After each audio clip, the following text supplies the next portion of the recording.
Salutations voyageurs, dans cette vidéo je vais survivre 200 jours en hardcore sur Minecraft. Si vous n'avez pas vu les 100 premiers jours, je vous conseille d'aller voir cette vidéo avant celle-ci. Vos retours étaient vraiment incroyables, et donc sans plus attendre, nous voici au jour 101. Et on reprend là où on s'est laissé, le dragon est pourfendu et je sais que maintenant il y a plein de choses à faire dans l'end. J'ai galéré à rassembler les perles pour arriver jusqu'ici, donc si vous permettez, je suis passé par le portail et suis apparu directement devant une forteresse violette, mais pas de bateau. J'ai donc fièrement escaladé la structure en tuant les shulkers, apparemment on peut faire des trucs vachement utiles avec. J'ai passé le 102e jour à chercher une deuxième forteresse, ou au moins un autre portail pour rentrer parce que je commence à être plutôt loin et c'est pas très confortable avec si peu de nourriture. Oh, mais qui voilage! Et en me rapprochant un peu, oui, c'est un bateau. Ok, ça fait peut-être un peu beaucoup. Ces trucs sont insupportables. J'ai tant bien que mal réussi à leur échapper avec une perle vers une salle un peu plus petite. Je suis arrivé au niveau du bateau et il y avait un portail juste à côté. Pour une fois que le jeu est sympa, j'ai quand même pris soin de tuer toutes les shulkers avant d'y aller. Je suis en hardcore, je vous rappelle. Un faux pas et c'est la fin de tout. Il me manquait des blocs pour y arriver, donc Sticky Finger et moi on est allés s'amuser un peu. L'endroit était habité, mais quelques coups d'épée plus tard, je posais mes mains sur des élytras. Je pouvais maintenant voler. Je suis monté pour prendre le portail, mais il refusait de coopérer avec moi. Bon, j'ai de la ressource. J'ai récupéré l'œuf de dragon, et satisfait par cette expédition, je suis rentré chez moi. Ah, ça faisait longtemps. J'ai vidé mon inventaire, et rien ne va plus, mes coffres sont en bordel et je n'ai plus de nourriture. J'ai passé le reste du 105e jour à flâner sur mes terres en appréciant le plaisir d'être en vie après tout ça. J'en ai profité pour voir où je pourrais construire le prochain bâtiment. Car oui, maintenant j'ai des ailes, mais sans propulsion on ne va pas aller très loin. J'ai besoin d'une ferme à creeper, et pour ça j'ai besoin de beaucoup de bois. J'ai crafté des shulker box, et oh boy, ces trucs là changent la vie. Ouais, je coupe du bois la nuit, ouais. Je ris au visage du danger. Ah bah je rigolais pas quand je disais qu'il fallait beaucoup de bois. Bon, j'ai peut-être un peu exagéré j'avoue, mais au moins j'aurais plus besoin de récolter du bois de chêne avant un bon moment. Et au soir du 108e jour, je suis enfin rentré dormir. Et pendant que je jouais à The Forest façon JDG, les fours étaient lancés pour me fournir une pierre bien lisse, histoire d'avoir une ferme à creeper un peu plus classe que juste en cailloux. J'ai crafté tout ce dont j'avais besoin, et maintenant il me faut trouver l'endroit où la mettre. Ce petit îlot fera l'affaire. Pour cette usine, j'ai suivi un tuto sur YouTube, parce que de mon temps, on pouvait pas faire des usines comme ça. Jour 110 et 111, je suis toujours en train de construire l'usine. C'est le même pattern répété 7 fois. C'est pas très compliqué, juste long. Et voilà, à l'aube du jour 112, les plateformes sont construites, il ne manque plus que le toit. Ce truc va être énorme. Je confirme, toujours dessus la nuit du 112e jour, mais demain, on s'attaque à la dernière partie. Et j'ai encore plus de cailloux. C'est une belle journée qui commence, le toit est terminé, et maintenant la raison pour laquelle j'ai dû collecter tout ce bois, je dois recouvrir tous les plafonds de trappes, et ensuite il ne manquera plus que la redstone et la plateforme d'atterrissage des creepers. 3 stacks de bois pour 1 stack de trappes, et les placer est aussi fun que vous pouvez l'imaginer. Au matin du 114e jour, j'ai enfin terminé de placer toutes les trappes, quasiment une shulker entière, maintenant, la réception. Il a commencé à y avoir beaucoup de spectateurs, donc j'ai préféré passer la nuit histoire d'éviter les ennuis. On commence à voir le bout du tunnel, le point de collecte est presque fini, et évidemment il me manque des blocs. Des blocs de magma pour être précis. J'ai donc fini la journée dans le Nether pour en collecter. Au 116e jour, j'étais complètement sorti du tuto YouTube pour faire mon système de collecte souterrain, avec des minecarts, mais le fait d'être dans un marais rend le tout un peu plus fastidieux. Et avant même de m'en rendre compte, il faisait déjà nuit. J'ai essayé de bidouiller un peu avec les nouveaux composants redstone, et je me suis un peu laissé emporter. J'essaye de faire un ascenseur item, mais évidemment l'eau ça aide pas. Et au 118e jour, ça marche, j'ai vidé mon inventaire, bouché tous les trous et placé de l'eau dans chaque dispenser. Demain, c'est le moment de vérité. J'ai lancé la machine et me suis éloigné pour vérifier que tout s'activait bien. Et je trouvais le délai un peu court, donc j'ai rajouté quelques répéteurs. Et maintenant, tout est fonctionnel, une ferme à creeper et araignées juste à côté de chez moi. Nice. Le 120e jour était le jour du réconfort, j'ai construit cette tour pour avoir des fusées et pour pouvoir voler. Je me suis donc occupé de mes ailes. J'ai enchanté quelques livres jusqu'à avoir Unbreaking 3 et j'ai enchanté mes ailes avec Unbreaking et Mending.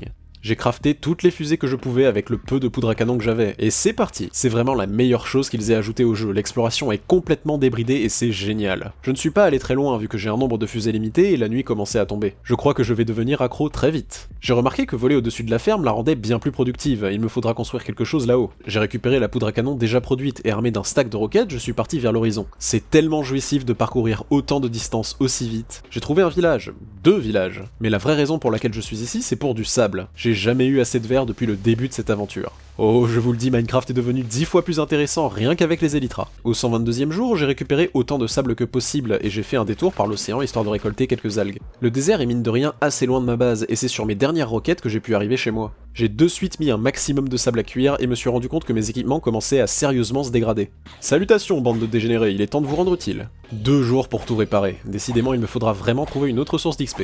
Jour 125, je veux un ascenseur vers la couche la plus haute, mais la quantité d'algues que j'avais ne serait pas suffisante. Donc je suis parti chercher un océan, et à peine parti, je tombe sur un village. Et juste derrière, un désert à côté d'un océan. Vous voulez dire que j'ai exploré des milliers de blocs à pied alors que j'avais tout ce dont j'avais besoin juste de l'autre côté? C'est pas très sympa, Jeb. Le temps de revenir, il faisait déjà nuit.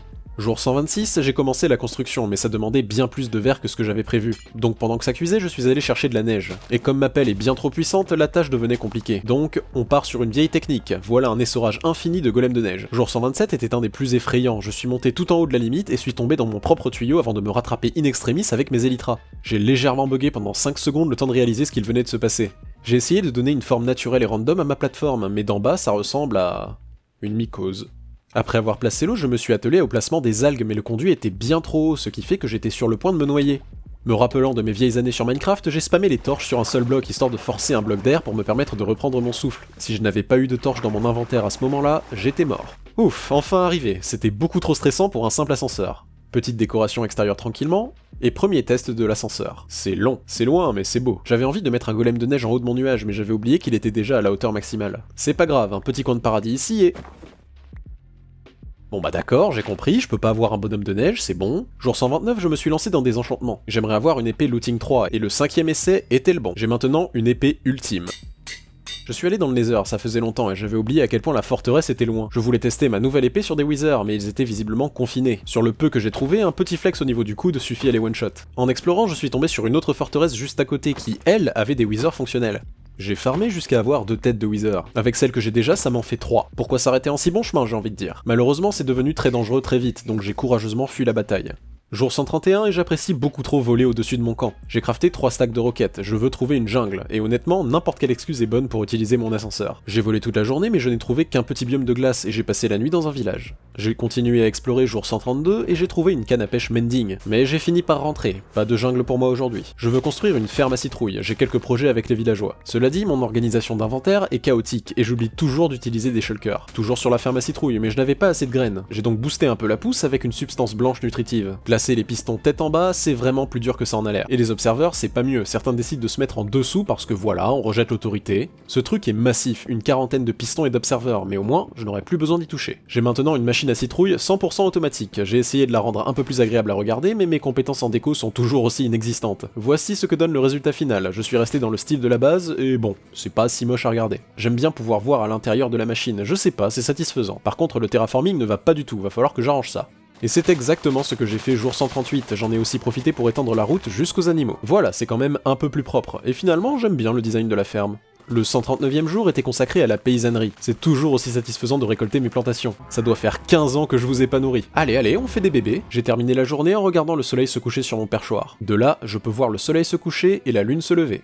Plutôt classe. Jour 140, je suis allé dans le Nether histoire de récupérer un peu de soul sand. Mais le fait de pouvoir voler me permettait d'aller dans des endroits inaccessibles avant. Et j'en ai profité pour miner de l'or et du quartz. Ok, je me suis peut-être un peu laissé distraire, mais toutes ces ressources délicieuses... En minant, je me suis fait attaquer par un cochon qui faisait vraiment beaucoup trop de dégâts. Je suppose que c'est le prix à payer pour avoir des ailes. En continuant mon exode du grid, je suis tombé sur une forteresse, qui était en fait un bout de celle que j'avais déjà visitée. Du coup, je suis retourné miner. Les locaux n'étaient pas contents, mais une flèche entre les deux yeux résout en général ce genre de problème. À admirer, le pilier de la gloire, environ 4 stacks de quartz là-dedans. J'ai remarqué que rester en haut de l'usine à creeper la faisait fonctionner beaucoup mieux, et donc il est temps de construire un nuage au-dessus. Et pour ça, je veux de la neige. Bon, 3ème essai, et on va essayer de pas le tuer cette fois. Et ça marche, je peux farmer à l'infini autant de neige que possible. C'est donc ce que j'ai fait le reste de la journée. Jour 143, j'ai assez de neige pour mon nuage. Je fais ce qui me passe par la tête, je n'ai aucun plan. J'ai continué à construire pendant le reste de la journée, jusque dans la nuit. Et pendant que je construis, des centaines de creepers et d'araignées meurent en dessous, et c'est très satisfaisant. Je récupère de l'herbe, j'ai une idée pour la déco. J'ai continué à bosser sur la construction jour 144, et le fait d'être dans un marais rend l'herbe vraiment moche, mais je continue sur ma lancée. On verra bien à la fin.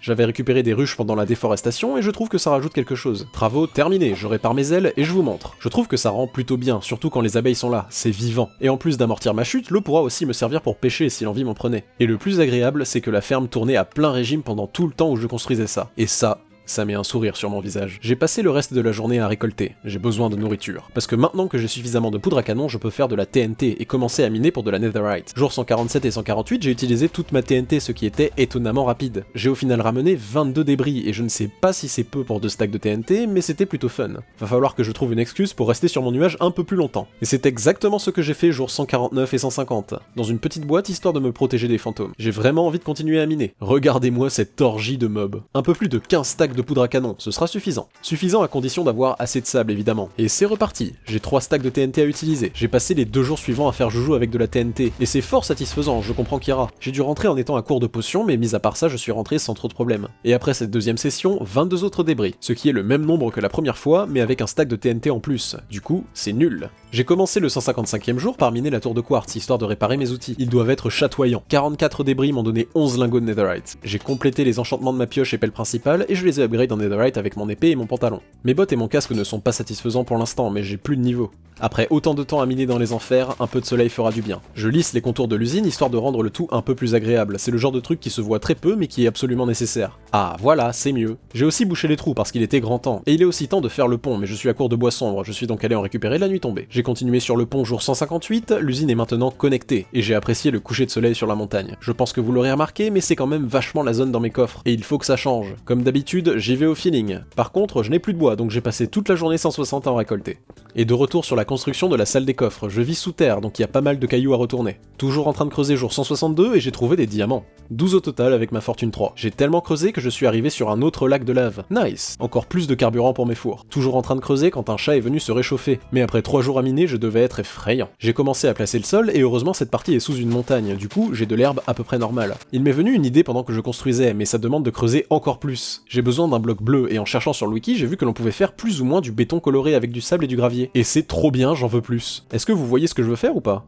Non? Et là? Toujours vivant. Rassurez-vous. Et je n'ai plus de sable, cette salle des coffres sera la construction la plus longue après la ferme à creeper. J'ai passé le jour 169 à chercher du gravier et à miner du béton, le dernier effort avant la déconnexion cérébrale. J'ai rien dit, en fait j'ai continué la construction pendant les 5 prochains jours. Jour 175, voici la nouvelle salle des coffres, tout est rangé par catégorie dans la salle principale avec mes shulkers que j'ai teintés au passage. Juste après, c'est le gros de la salle, là où seront stockées les grosses quantités. Je suis honnêtement vraiment satisfait du résultat, mon seul regret c'est que l'on ne peut pas voir l'eau couler à travers le verre pour d'obscures raisons. Le 176e jour était consacré au commerce. J'ai besoin de niveau et je veux une armure satisfaisante avant les 200 jours. J'ai vendu tout ce que je pouvais et j'ai fait un profit d'1 stack et demi d'émeraude. Toujours pas assez d'XP cela dit, donc retour à la salle de torture. Et comme j'ai looting sur mon épée, je me retrouve avec plus de drops, et donc plus d'XP. J'en ai rapidement eu marre cela dit, mais avoir autant de trucs inutiles m'a fait penser au fait que je n'avais aucun moyen de m'en débarrasser facilement. Voilà qui est réglé, j'ai même un hopper sur le côté pour directement y placer une shulker. J'ai essayé de désenchanter les drops des zombies pour voir si ça rapportait un peu d'XP, et mine de rien, oui, ça rapporte pas mal. J'ai vidé la shulker dans le système et l'ai miné normalement, et j'ai réalisé mon erreur trop tard. Au moins ça n'arrivera plus. J'ai récupéré tous les items enchantés de la ferme à zombies, au moins ils servent à quelque chose. J'ai pour projet depuis longtemps de me lancer dans le commerce de masse, mais ça me demandera beaucoup d'infrastructures. Oh oui, j'ai de grands projets pour ce village. J'ai passé la journée à éclairer et j'ai attendu la nuit pour les enfermer chez eux. Ce sont mes nouveaux employés. Et mes employés ont besoin de protection. J'ai passé la journée à délimiter la muraille tout autour du village, et la nuit, j'ai éclairé l'intérieur. Toujours sur le mur, jour 181, après plusieurs générations, ils le vénéreront et n'oseront pas en sortir. J'ai utilisé toutes les pierres lisses que j'avais, et un chat voulait rentrer chez lui le soir venu. Et ouais, on ne s'aventure pas en dehors des murs, c'est dangereux. Je suis ensuite rentré chez moi pour cuire plus de cailloux. Bon, j'avoue, c'est pas très joli, mais j'ai pas envie de me faire surprendre par un creeper lorsque j'aménagerai ce village. Qu'est-ce que vous comprenez pas dans personne au-delà des murs? Je suis revenu à ma base et apparemment les fours ne fonctionnent pas si je ne suis pas à côté.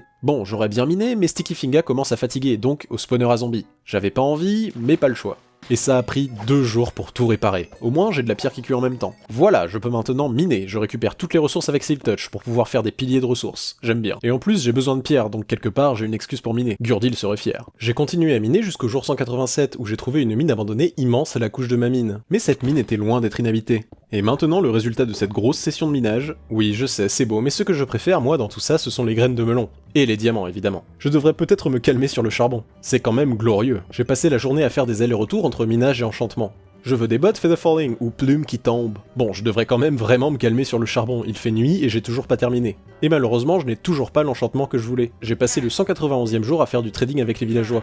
J'ai encore besoin de cette canne à sucre pour l'argent. Mais je n'ai décidément pas encore assez de choses à leur vendre, il me faut une plus grosse infrastructure. Un projet pour les 300 jours, pourquoi pas. Salutations, peuple des murs. J'ai passé le reste de la journée à monter la muraille. Yep, toujours sur la muraille, la sécurité avant tout, on est en hardcore quand même. J'ai commencé l'aménagement du village en aplatissant un peu, ces sauvages n'ont aucune notion de savoir-vivre. Je leur prépare un dortoir bien plus confortable que leur vieille cahute. Je suis sûr qu'ils ne seront même pas reconnaissants en plus. Voilà, c'est quand même bien plus civilisé.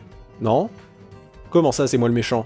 Malheureusement, la rénovation du village va devoir être en pause, parce qu'on approche du 200e jour et du combat contre le Wither. J'ai passé le reste de la journée à faire toutes sortes de potions. C'était fun. Si c'était possible, je ferais une usine de ces trucs-là. Bon, pas le choix, si je veux compléter mon équipement avant le combat, je vais devoir farmer du zombie. Nope, toujours pas l'enchantement que je veux jour 197, les dieux de Minecraft sont contre moi. Et le soir du jour 199, j'ai abandonné. Je crois que je n'aurai jamais l'enchantement que je veux sur mes bottes, donc j'ai combiné mes meilleurs équipements et je les ai passés en netherite. Je suis prêt. Jour 200, je pars assez loin. Je ne me suis jamais battu contre le Wither, mais je sais qu'il a un grand pouvoir de destruction. Me battre pour la première fois contre le Wither me rend nerveux, mais je me suis préparé du mieux que j'ai pu. Et il est temps de combattre.